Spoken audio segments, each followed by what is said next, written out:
powerful moments on the president's speech that you'll ever see, actually. A tribute to a widow of a fallen Navy SEAL. But don't tell that to one former Clinton volunteer who also was an Obama volunteer who tweeted afterwards, "Sorry, Owens' wife, you're not helping yourself or your husband's memory by standing there and clapping like an idiot. Trump just used you," and he called her an idiot. That worker, fired after a former Navy SEAL, wrote his boss at the company called Liberty Advisor Group in Chicago, and the Navy SEAL wrote this in the letter. He said, he has, in the basic terms, degraded the memory of one of my fallen Navy SEAL brothers by insulting his wife on a public platform.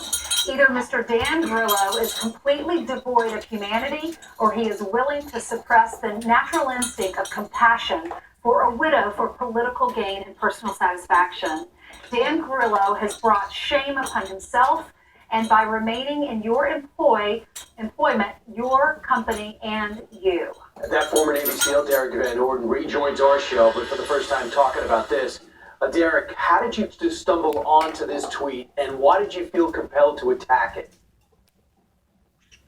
Well, I have a group of friends that I speak to regularly, active duty and retired Navy SEALs, and this instantly popped up on our little network. And some things need to be addressed directly and immediately, and this was beyond the pale.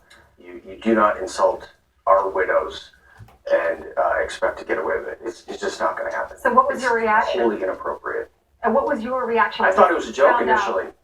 Yeah, what was your reaction when you found out he was fired? I thought it was fantastic, and I wrote back to the CEO of the company and thanked him and said that I stand corrected, that you are a man of honor, and that you did not bring shame upon yourself or your company. That's how real people have discussions. If we bring up an issue and it's addressed immediately like the CEO did, he should be called out for doing what is good. Sure. It's fantastic. Derrick, what did you, when you were listening to the president on Tuesday night speak before the joint session of Congress, and he saluted the widow in the box with Mrs. Trump, what did you think about the fact that he brought her up? Because some of the political left had said, well, look, the president was using her as a prop. Right. Okay, check this out. I want to say this directly to the President of the United States. Mr. President, by the fact that you brought Karen up there to be a symbol for all of our Gold Star widows, the widowers that are out there, the mothers, sisters, and brothers, was an incredibly classy thing to do. She is a strong woman that has displayed grace in the presence of hurt. So, Mr. President, again, I am a private citizen now, but you earned my respect and the respect of my fellow Navy SEALs by doing this. And if you need anything, you give me a ring. Thank you for that. Right, and you remember, you could also see Derrick's also one of the stars of the Acts of Valor, the DVD that's out. Here's the answer from the Liberty Advisor Group to you.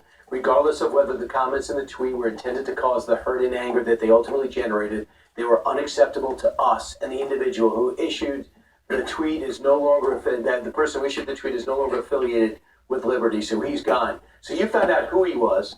You offered to drive over there and explain why he shouldn't have done that, and then he deleted his profile and came up with another profile, and you found that.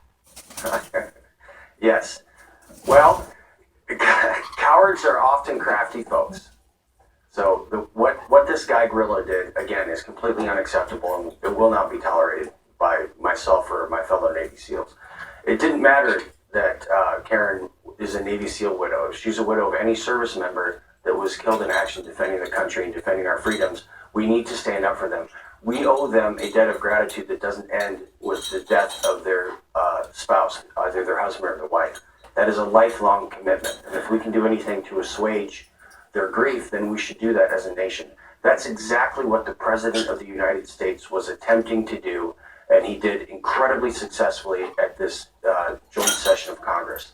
To degrade the effort that he made to bring glory to these people, my fellow Navy SEALs and the other service members that have been killed in action defending our freedoms, to try to degrade that is disgraceful. There's no excuse for it. The president's political enemies are saying, well, that was not a good mission. We didn't get enough out of it. How dare he do this mission? Right. What perspective should we have when we are analyzing this mission? We should have the perspective of American citizens that are grateful that there are men and women that are willing to go into harm's way to defend us. It should start and stop there. Rosie O'Donnell is probably a wonderful person, but she is not a military analyst of any renown. She is not. And when we're talking about Michael Moore and Bill Mayer and those cats saying that she was used as a prop, I fully expect it out of those guys. They're agitators. In the parlance of unconventional warfare, we would call them agent provocateurs. I expected that out of them. I also expect someday to see Bill Mayer riding on Michael Moore's back fighting Mad Max in the Thunderdome. Those are the types of acts I expect out of those cats. I get it, but for an average citizen like Mr. Grillo is, to think that it is